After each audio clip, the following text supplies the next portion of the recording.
Assim a palavra de Deus. Eu estou lendo na versão King James. Agora, pois, ó Senhor, considera as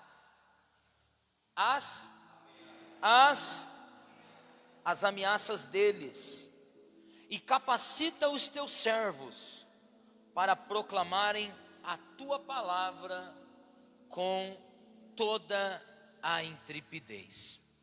Coloque a mão no seu coração, feche os seus olhos, não feche a Bíblia, fique com ela aberta. Pai, obrigado pela tua palavra. Nós adoramos o teu nome, nós ofertamos na tua casa, mas agora é a hora do Senhor falar. Fala conosco, não conforme o que desejamos ouvir, mas conforme aquilo que o Senhor quer falar. Manifesta a tua glória, Espírito Santo, se move pela palavra, em nome de Jesus, amém. Essa noite eu gostaria de pensar com vocês, de forma rápida, objetiva e prática, sobre o tema triunfando sobre as adversidades. Eu gostaria de pensar com você essa noite sobre triunfar, diga comigo, triunfar. Passar por cima das adversidades com coragem. Eu não sei se você tem observado o cenário à nossa volta. Nós estamos aí no dia 20 hoje, 20 de fevereiro de 2022, e tudo à nossa volta parece que conspira ao contrário.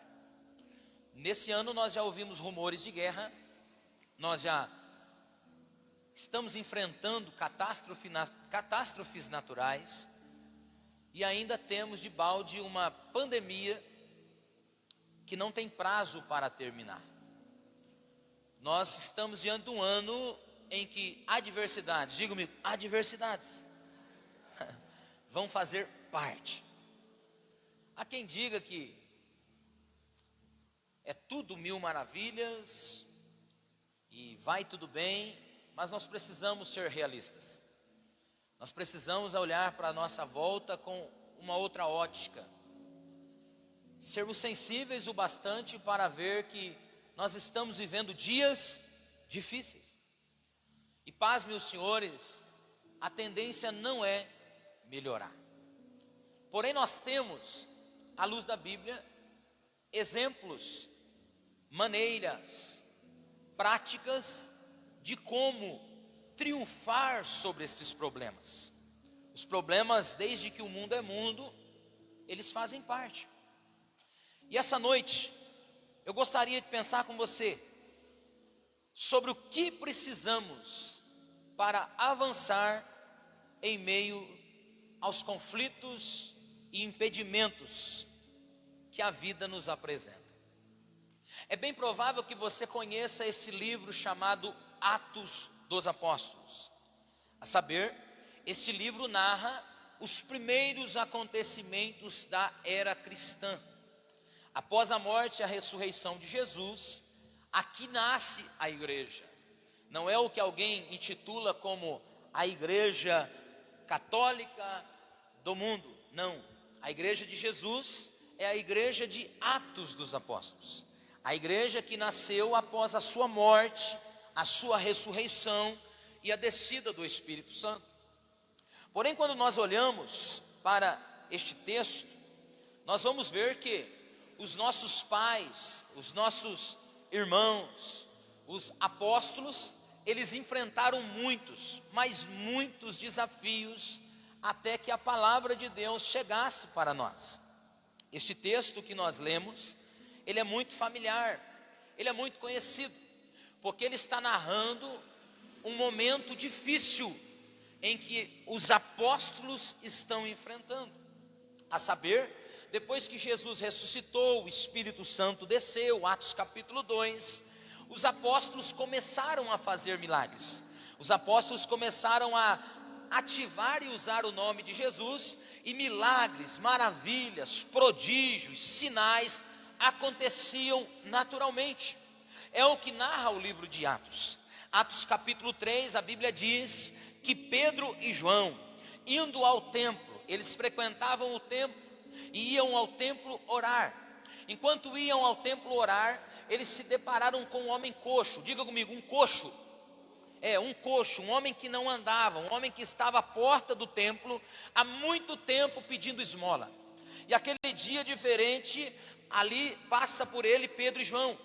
E Pedro e João vão servir aquele homem. Aquele homem ficava ali pedindo esmolas, e naquele dia ele não recebeu esmolas, mas ele recebeu a cura para a enfermidade, a cura para a sua paralisia. E agora esse homem curado, aconteceu que as autoridades de Jerusalém resolvem se levantar contra os apóstolos. E agora se levanta uma perseguição ferrenha contra os primeiros discípulos de Jesus. Os discípulos de Jesus agora estão conhecidos, porque eles estão usando o nome de Jesus, estão curando no nome de Jesus, estão... Agora, o que acontece? Agora existe uma perseguição travada contra eles. Eu não sei se você se religiosa a qualquer momento no mundo. O nome de Jesus, ele é muito famoso, e ele faz com que muitas autoridades estremeçam. Ele faz com que muitos homens se apoiem no nome de Jesus, até mesmo para se promover. Esses homens nos dias dos apóstolos, eles não queriam se promover com o nome de Jesus, mas eles queriam calar a boca dos apóstolos, para que os apóstolos não falassem mais sobre Jesus, para que os apóstolos não realizassem mais milagres no nome de Jesus. Eles queriam que a igreja parasse, eles queriam que o povo de Deus deixasse de fazer o que estava fazendo.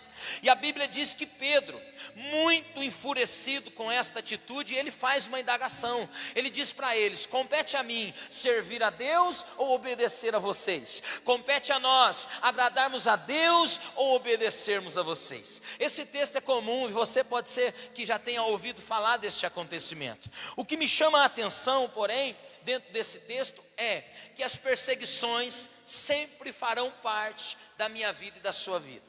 E eu gostaria carinhosamente que você olhasse para essa pessoa que está ao teu lado e perguntasse para ela: está sendo perseguido por algum problema? Você está sendo perseguido ou tem rumores de alguém que te persegue?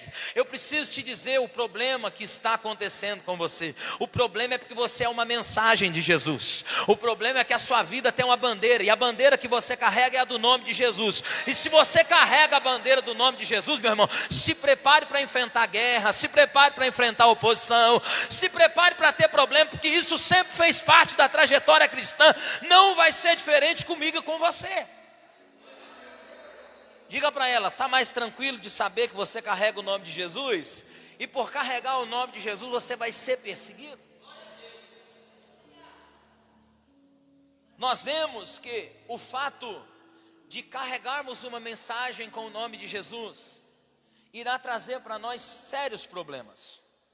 Pastor, mas mais problema do que eu já tenho você tinha alguns problemas, Jesus quer solucionar, e agora por fazer parte do time dele, você vai ter o dobro de problemas que você tinha. Só que tem um detalhe: agora você vai ter Jesus com você, e tudo quanto é problema ele soluciona, ele resolve.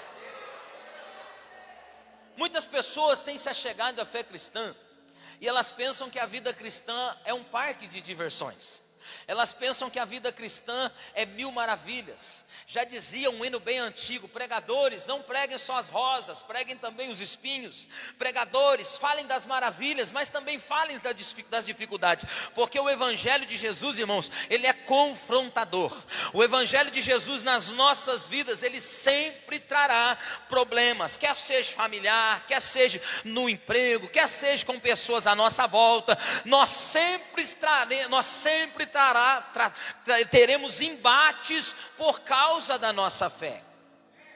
E o que estava acontecendo aqui era isso. Os discípulos estão agora enfrentando uma adversidade. O desejo da oposição, das autoridades, era calar a boca deles. E eu não sei você, mas problema é uma coisa horrível, não é? O problema, irmão, ele faz com que você perca a força, ele faz com que você desanime, ele faz com que você tire os olhos de tudo aquilo que Deus quer fazer, e faz com que você coloque os olhos somente naquela situação. Só que esses apóstolos, eles eram muito ousados, porque eles tinham o Espírito Santo. Diga comigo, o Espírito Santo é quem faz toda a diferença na minha vida. E eles, por estarem cheios do Espírito Santo, eles vão tomar algumas atitudes que eu gostaria que você, em nome de Jesus, tomasse diante dos problemas, das adversidades, dos desafios, dos dissabores que a vida vai te apresentar. Eu acredito que você não é daqueles que vivem no mundo fantástico de Bob. Eu acredito que você é daqueles que está preparado para o round. Diga comigo, eu estou preparado para o que der e vier. 2022 está só começando. Se você se assustou, pode pular fora, porque vai ter muito conflito, vai ter muita guerra, mas nós estamos sendo encorajados por Deus. Sabe para quê? Para a gente encarar, porque nós não somos daqueles que retrocedem, que voltam atrás, mas nós somos daqueles que encaram, vão adiante, lutam com Deus e vencem as batalhas. Será que tem corajoso aqui que está disposto a lutar?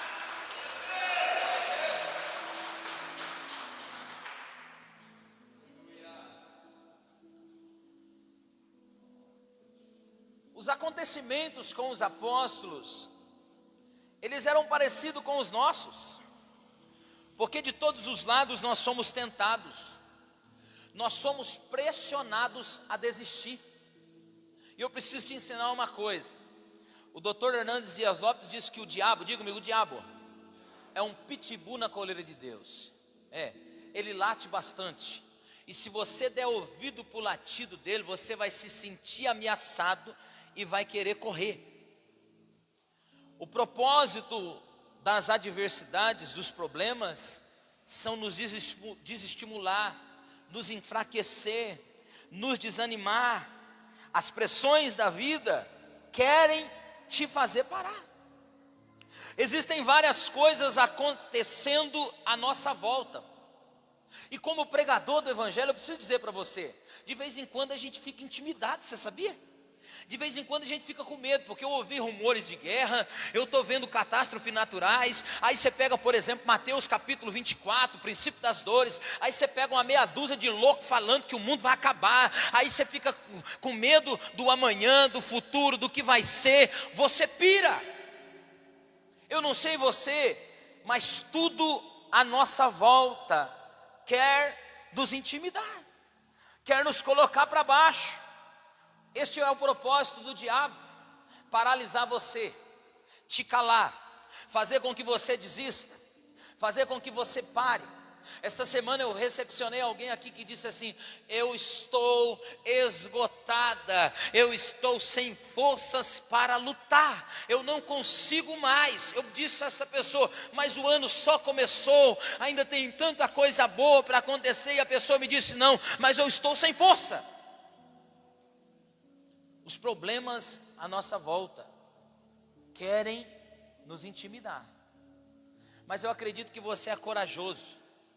Eu acredito que você tem certeza de quem se move em você. Eu estou convencido pela palavra de Deus que o Espírito de Deus, Ele está em você, Ele te habilita, Ele te encoraja.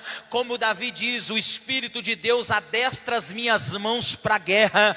Tem valente aqui, tem corajoso aqui, tem corajosa aqui, que não está com medo com o que está acontecendo, que não está nem aí para as previsões, que não está nem aí para o que estão falando. Quer o mundo acabe ou deixe de acabar, eu quero terminar como um bom soldado que não baixa a guarda, não retrocede e está disposto a lutar. A sua vida é uma mensagem. Põe a mão no coração, por favor. Diga: a minha vida é uma mensagem. E se a sua vida está uma bagunça, o T.D. Jakes, um pastor americano que eu gosto, ele diz que Deus pode transformar qualquer bagunça em uma mensagem.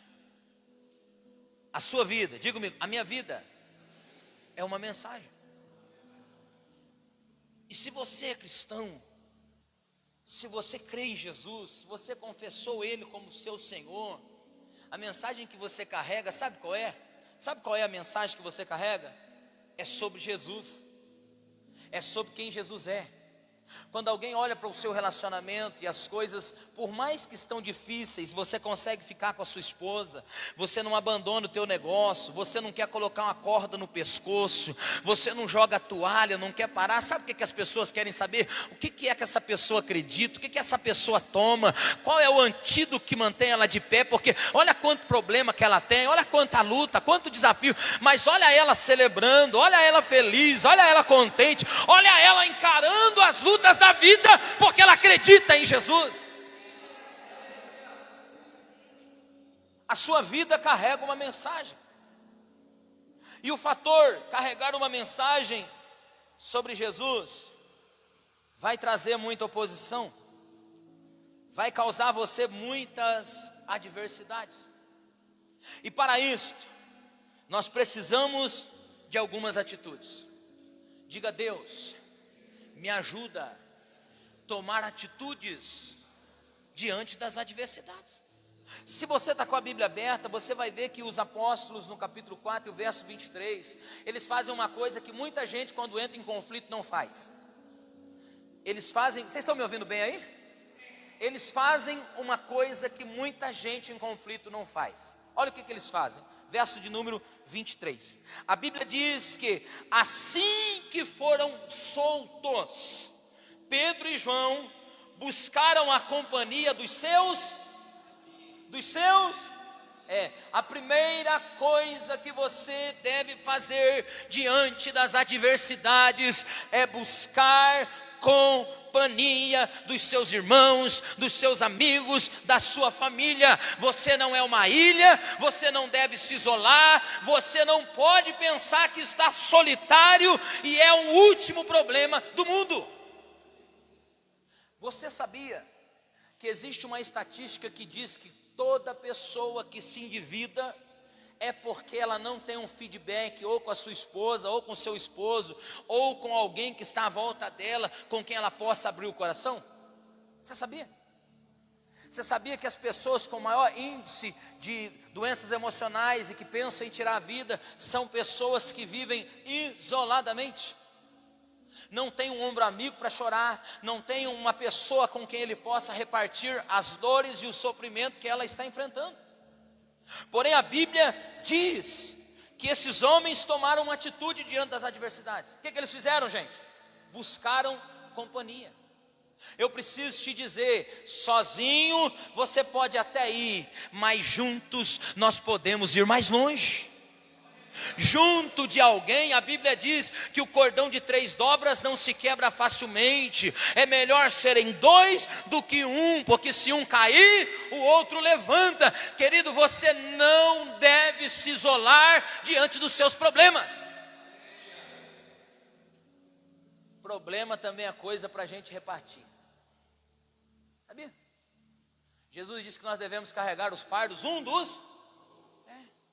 A vida cristã é sobre comunhão. Gente, diga comigo, gente precisa de Deus e também precisa de gente. Você tem um amigo? Você tem uma amiga? Se você não tem, nós queremos dizer a você que nós somos uma família, com problemas, com imperfeições, com defeitos, mas que estamos aqui para te ouvir, para sentar com você e te encorajar em nome de Jesus.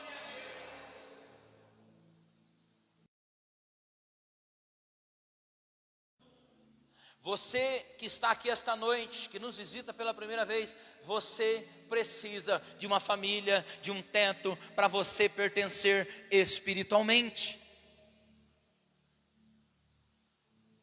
Você sabia que é na igreja que brotam as soluções do céu para a sua vida? É aqui, ó. Eu estava lendo um livro muito bom, por sinal, eu até te indico, A Presença, do Bill Johnson, que é um livraço. Ele diz que a igreja é a porta do céu na terra. Nós precisamos entender que é na igreja que brota as soluções do céu para as nossas vidas. Você lembra de Isaías capítulo 6? Quando Uzias morreu, quando ele estava temeroso quanto ao futuro, quando ele estava inseguro quanto ao amanhã, quando ele estava desesperado porque Uzias era seu parente, e ele tinha um conchavo porque Uzias era rei. Ele foi para o templo orar, o céu se abriu e Deus trouxe uma resposta para ele. O salmista Asaf, no Salmo 73 também, desesperado, aflito, perturbado, inquieto, infeliz, vai ao templo, e quando vai ao templo, a porta do céu se abre sobre ele, e ele é renovado. Nós precisamos entender que é na comunhão que nós apodamos as nossas arestas, nossas imperfeições, e melhoramos como ser humano. Por isso que a gente vê quando alguém quer punir alguém, deixa alguém solitário, isolado. Você já viu isso? Vai para dentro das penitenciárias aí, mundo afora. A pior tortura para alguém, sabe qual é? A solidão, o isolamento. Você não é uma ilha, amém? Bate nessa pessoa aí, vai dar uma cutucada santa. Fala, você não é uma ilha não. Vamos caminhar junto. Junto nós vamos mais longe. Junto a gente consegue, junto a gente pode. Sabe o que às vezes a gente fica pensando? O ímpio, sabe o ímpio? Aquele que não teme a Deus. Quando o bicho pega, eu tenho vários vizinhos que são ímpios, não conhecem a Deus. Sabe quando o bicho pega, aonde que eles vão? Adivinha? Na casa de quem? Eu não sei você, mas as pessoas que não temem a Deus, por saber que você carrega a Deus, quando elas veem que o negócio está ruim, é você que elas pedem ajuda. Só que nós que temos Deus e conhecemos um povo que pode nos ajudar, nós não temos o hábito de pedir ajuda.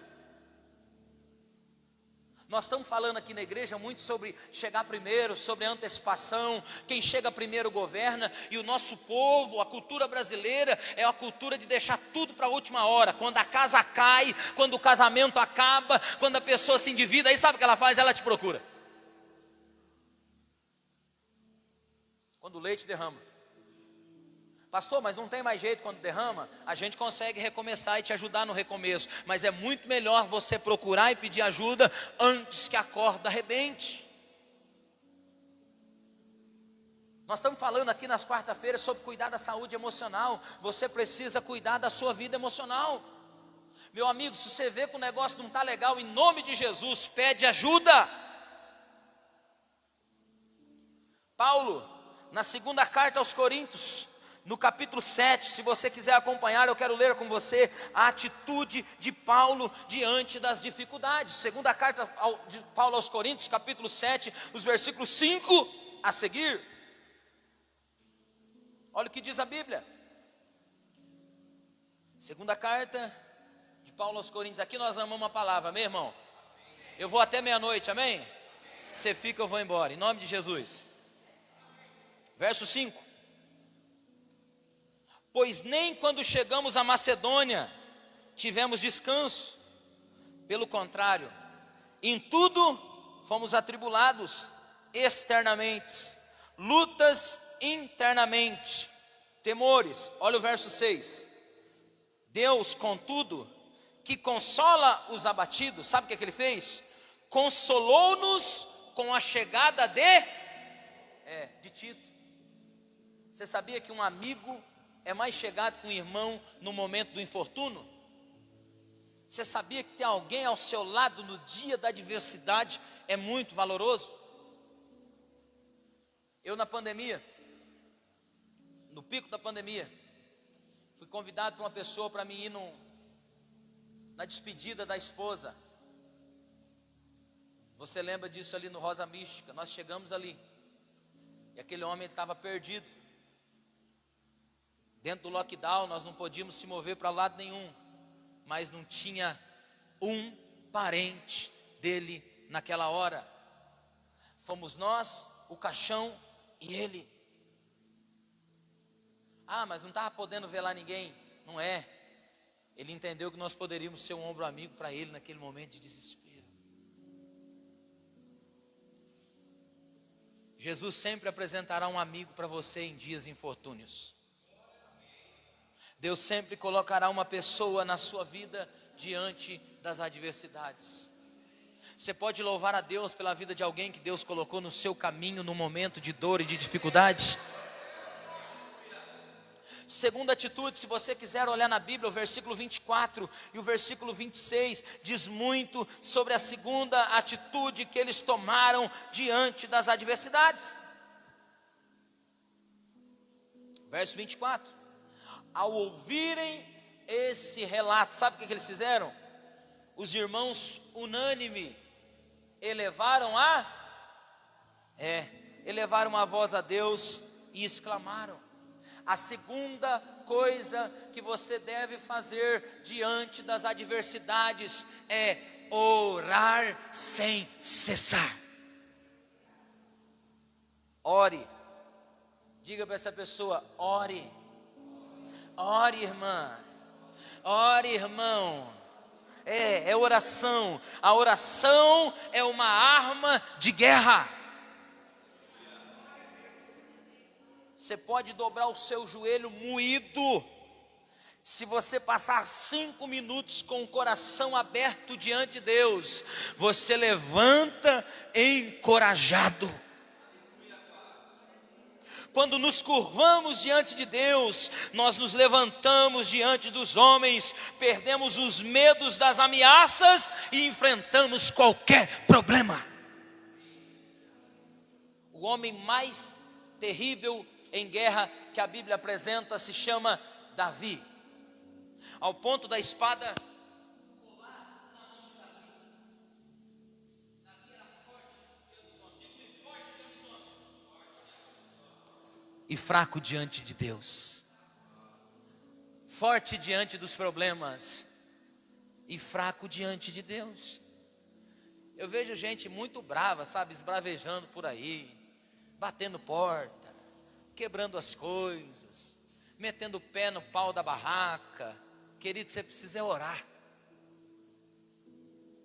Forte é o homem que anda de joelho, é a mulher que vence sem colocar a mão. Antigamente, os irmãos mais antigos sabem, os cristãos mais antigos não iam correndo desenfreadamente atrás do médico não, irmão. A primeira coisa era dobrar o joelho e...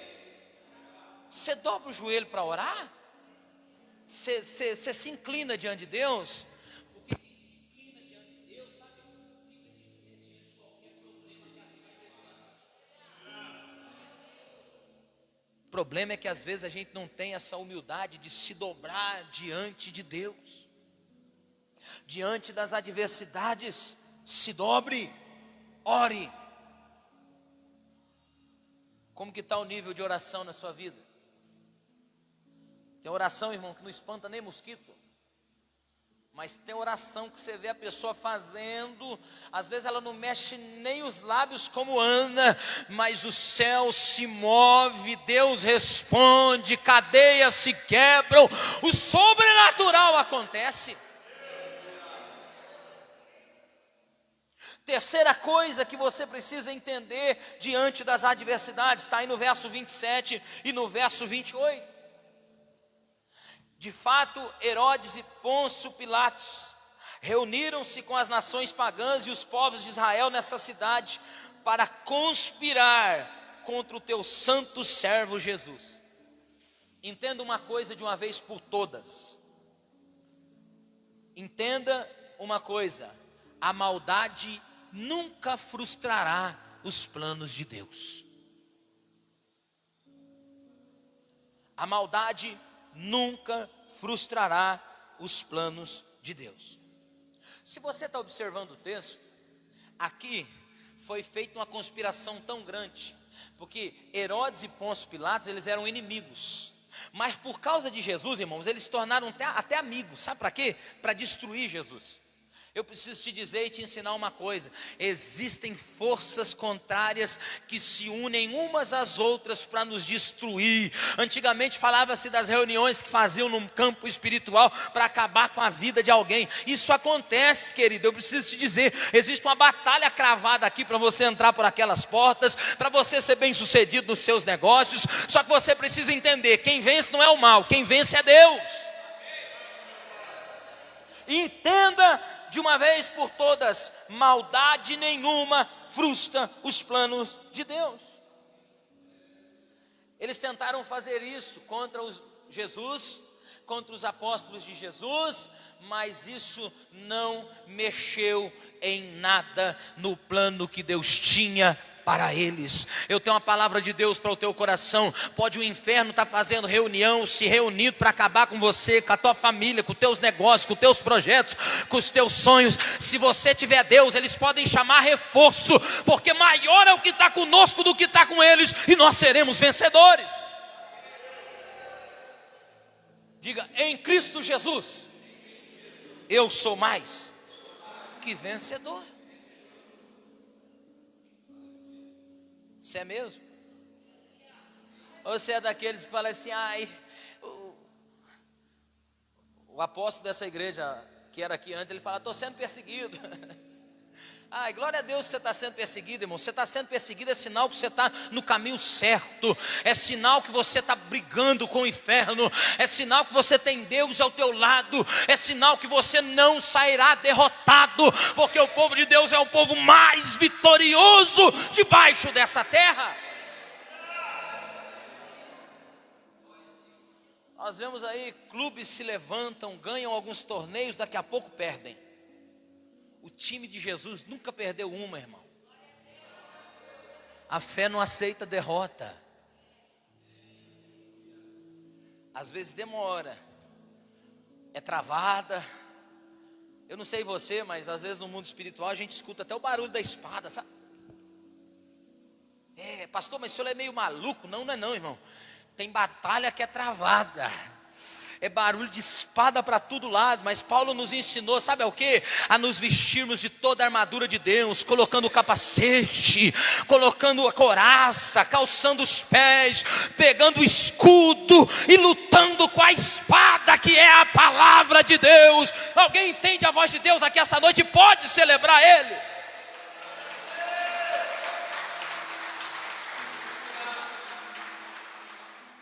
A ordem para você é encarar, amém? Olha aí para essa pessoa, fala: está com vontade de encarar? Amanhã é segunda-feira, irmão, encara! Porque quando dá sexta, aí fica aí, sextou, né? Mas na segunda E aí, como é que tá? Vai, Juliano. Nós estamos travados com Jesus, irmão. Nós não entramos em batalha para perder, não. Quarta atitude. Esta para mim é a principal atitude a ser tomada diante das adversidades. Verso de número 29. Diz o texto: agora, pois, ó Senhor, considera e capacita os teus servos para... Não peça a Deus para cessar os problemas. Não peça a Deus para cessar. Você deve pedir coragem para encarar. Pastor, mas que loucura é essa? É coragem que você precisa. Porque esse é um obstáculo. Esse é um desafio. Esse é um degrau, diga-me, um degrau que quer te promover. Se você passar esse degrau, você passou de fase. Às vezes, diante das ameaças, a gente pede para que Deus cesse logo essa prova. Tira eu dessa, eu não aguento mais. Sabe o que a gente está dizendo para Deus? Eu não quero ver o que o Senhor vai fazer, eu estou me dando por vencido. Os apóstolos não pediram o fim das ameaças, mas eles pediram poder. Levante a sua mão assim, diga: Jesus, envia poder. Poder do Espírito, poder do Espírito, para eu testemunhar as tuas grandezas, para que este problema se torne mais um testemunho na minha vida, para que esta adversidade seja mais uma das grandes coisas que o Senhor realizou. Esta noite Deus vai capacitar alguém para encarar. Esta noite Deus está dizendo para alguém: vou te habilitar para essa batalha, eu vou te encorajar diante desse desafio. Você não vai parar.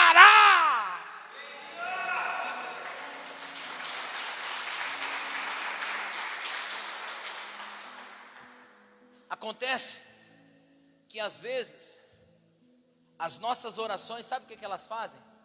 Elas visam o fim do sofrimento. Elas visam o fim do sofrimento.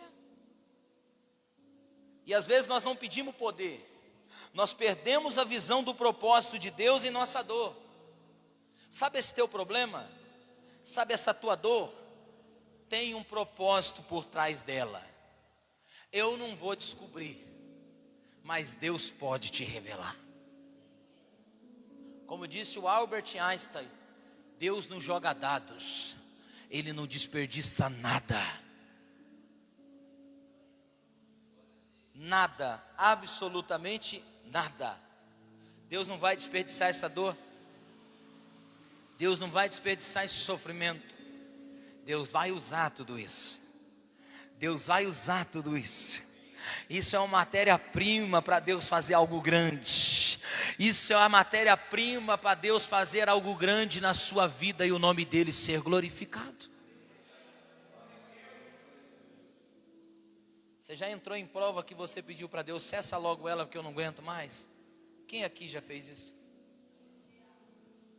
Sabe qual que é o sentimento que a gente fica depois? Porque eu entro no bojo.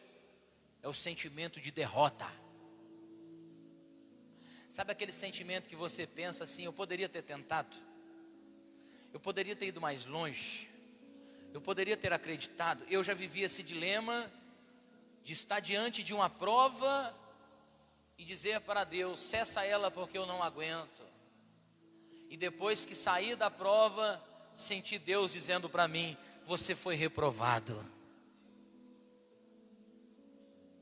Deus quer te aprovar, amém, querido? Fale aí para ela, para ele que está ao teu lado: Deus quer te aprovar, amém?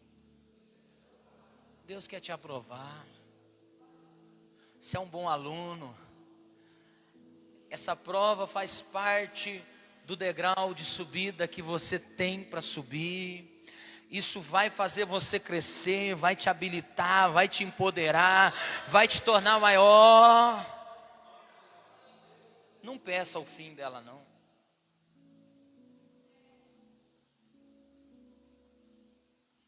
Diga: Deus, me dá poder para continuar, para encarar. Às vezes eu vejo cristãos como o exército falido de Saul, que diante de Golias, 1 Samuel capítulo 17, via o problema, voltava para o acampamento, via o problema, voltava para debaixo da tenda, até que chegou um menino, diga comigo, um menino, cheio de Deus, chamado Davi. E aí Davi falou para aquele problema: ah, seu incircunciso, eu vou te ensinar a lutar contra o Deus vivo. Hoje mesmo eu vou cortar a tua cabeça. Eu quero que você feche os seus olhos agora e mentalize o problema que está diante de você, porque Deus vai te habilitar para cortar esse problema pela raiz, para dar um basta para esse problema que te afronta, para esse sofrimento que vem diante de você todos os dias, te acusar e te apontar. Deus vai te habilitar para cortar esse mal pela raiz, em nome de Jesus. Nós precisamos encarar. Davi encarou, e ele venceu o gigante com uma pedra, uma funda e uma pedra.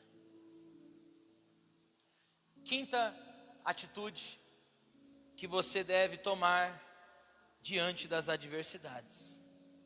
Verso 30: estende a tua mão para curar, realizar sinais e... Você sabia que dentro dessa prova Deus pode fazer um grande milagre? Só que tem gente que está enfrentando às vezes uma oposição e ele pede que Deus mande fogo do céu para matar os outros. Tem gente que começa como cristão e termina como bruxo, irmão. Ele começa abençoando e ele termina a maldição. Ele termina amaldiçoando. Deus manda fogo e mata.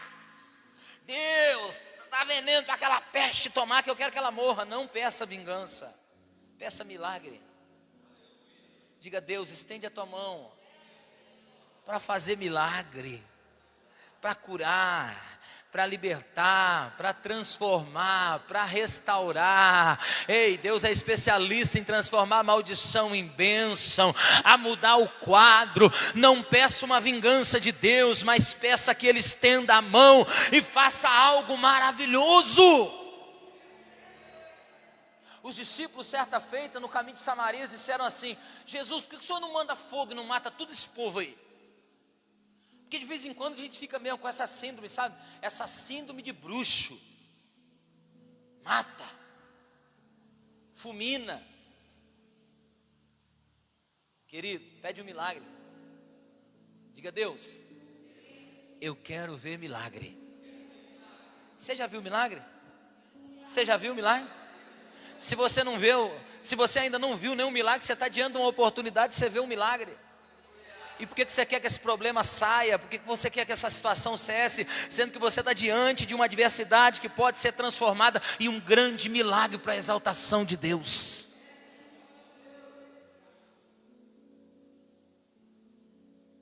Não seja como os discípulos que querem fogo do céu para devastar as pessoas. Peça a manifestação do poder.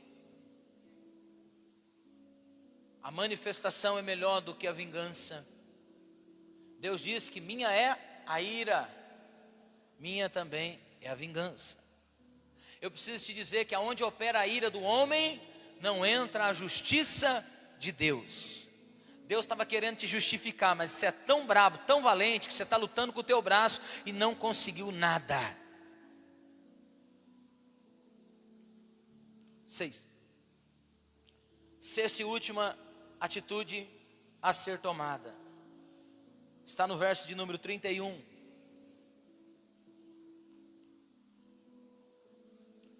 E assim que eles terminaram de orar, sabe o que aconteceu? Tremeu o lugar aonde eles estavam reunidos. Todos ficaram plenos do e com toda coragem saíram anunciando a palavra de Deus. Eu estou te encorajando a orar um pouco mais. Eu estou te encorajando a buscar um pouco mais. Eu estou te encorajando a acreditar um pouco mais, porque você está prestes a viver um terremoto de Deus. A Bíblia fala desse acontecimento por duas vezes. A primeira é aqui em Atos capítulo 4, e a segunda é quando os discípulos estão presos. Paulo e Silas na prisão. E Paulo e Silas, eles tomam uma atitude, eles começam a cantar a Deus e orar.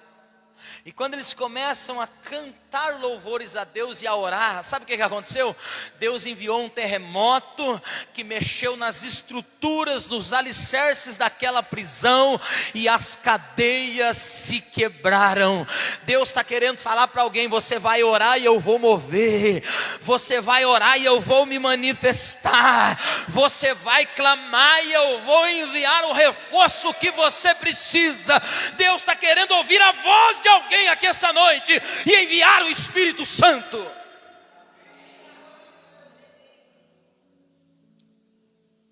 A vida dos apóstolos era testemunhar sobre Jesus.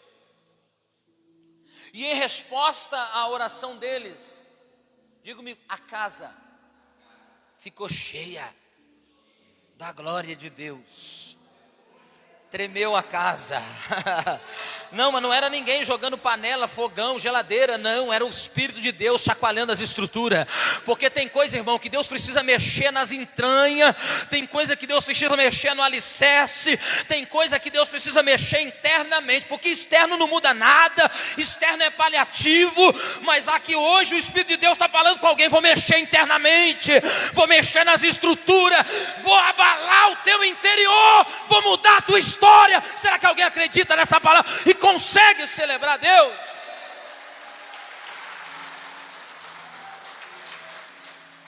Diga: Deus, faz de dentro para fora. A mudança que você precisa é de dentro para fora, querido. É um abalo, é um terremoto. Porque vamos lá, tá difícil distinguir quem é de quem não é, né? Tá todo mundo igual. Aqueles que eram para estar encorajando estão mais tristes do que quem está lá fora. Aqueles que eram para ter uma palavra de encorajamento e ânimo, sabe o que eles estão fazendo? Eles estão juntando os trapos, lambendo as feridas e chorando junto. Ao invés de estarem unidos com Deus e orando para Deus mandar poder. Deus quer mandar poder diante dessa situação, sabe para quê? Para mexer com todas as estruturas. Deus vai mover ao teu favor, querido. Deus está dizendo pela palavra aqui esta noite: eu vou mexer no campo do sobrenatural, eu quero trabalhar aí dentro, eu quero mexer no teu interior. Você precisa de uma cura na tua alma, e essa cura é no espírito, que precisa ser ligado a Deus novamente. Alguém entende a voz de Deus aqui essa noite?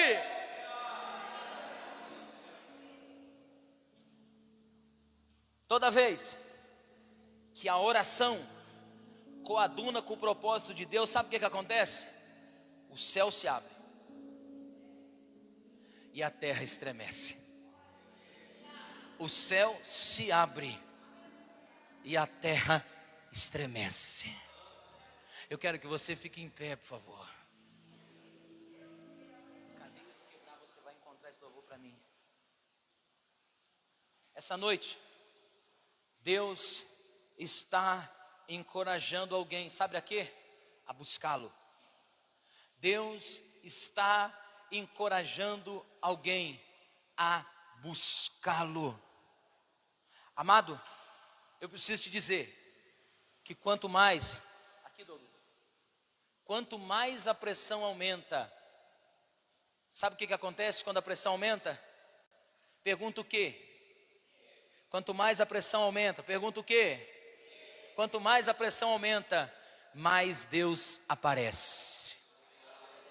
Deus quer aparecer. Deus quer aparecer. Deus quer aparecer aí. Deus quer mexer aí. Deus quer mexer aí. Deus quer mover aí. Há poder no nome de Jesus Cristo. Há poder. Eu quero orar por você